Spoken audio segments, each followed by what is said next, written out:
warahmatullahi wabarakatuh. Perkenalkan, kami dari kelompok yaitu beranggotakan saya Ger, Saya Cinta. Saya Satria. Saya Resti. Saya Irfan. Saya Dika. Nah, di sini kami akan membuat video tentang penyimpangan sosial yang dari kelompok kami yang kedua. Berikut bukti-bukti foto penyimpangannya. Jadi ini adalah salah satu penyimpangan dalam berkendara, yaitu tidak memakai helm. Salah satu contohnya adalah penyimpangan sosial dalam kehidupan masyarakat, khususnya yang berkaitan dengan aturan hukum dan norma keselamatan. Dalam klasifikasi sosiologi, tindakan ini termasuk ke dalam penyimpangan primer dan juga merupakan penyimpangan negatif.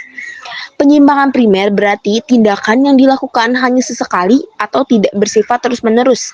Tetapi banyak orang yang tidak memakai helm secara terus-menerus. Nah, biasanya itu individu yang melakukan penyimpangan primer masih diterima di lingkungan sosialnya karena tindakan ini dianggap ringan dan tidak mengubah status atau kepribadian secara permanen.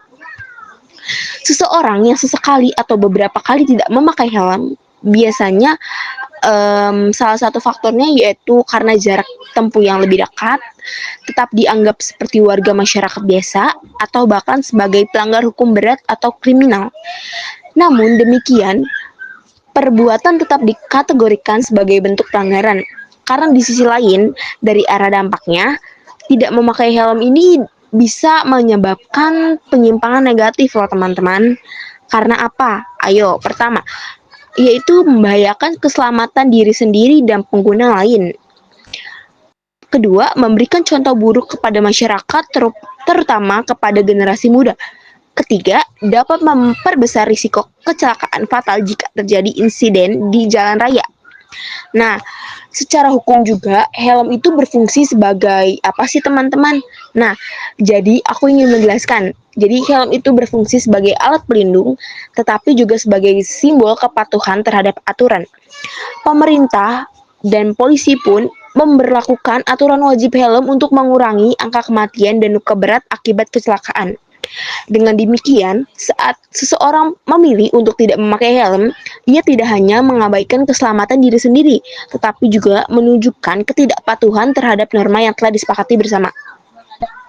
Jadi perilaku seperti ini dibiarkan atau sering terjadi tanpa sanksi, maka bisa berkembang menjadi penyimpangan sekunder.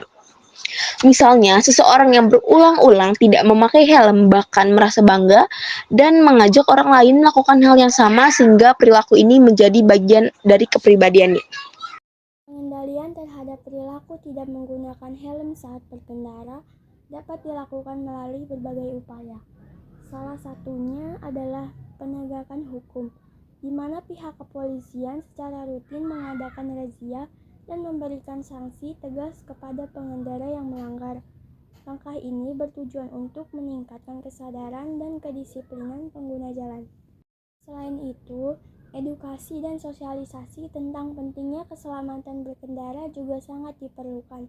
Kampanye melalui media sosial, sekolah, maupun komunitas kendaraan bermotor dapat membantu membentuk pemahaman bahwa penggunaan helm melindungi kepala dari risiko cedera serius saat terjadi kecelakaan. Pemerintah dapat mendukung pengendalian ini dengan menyediakan program subsidi helm berstandar CNI, sehingga masyarakat dapat membeli helm berkualitas dengan harga yang lebih terjangkau. Hal ini menghilangkan alasan ketidakmampuan finansial sebagai penghambat penggunaan helm. Membangun budaya keselamatan juga menjadi langkah penting. Masyarakat perlu dibiasakan untuk merasa malu atau tidak nyaman apabila berkendara tanpa menggunakan helm, baik melalui tekanan sosial maupun contoh positif dari lingkungan sekitar. Akhirnya, pemasangan rambu-rambu pengingat di berbagai titik strategis, khususnya di daerah rawan kecelakaan, dapat berfungsi sebagai pengingat tambahan bagi pengendara untuk selalu menggunakan helm sebelum berkendara. Secara keseluruhan, pengendalian ini bertujuan untuk meningkatkan keselamatan di jalan raya dan menurunkan angka cedera fatal akibat kecelakaan lalu lintas.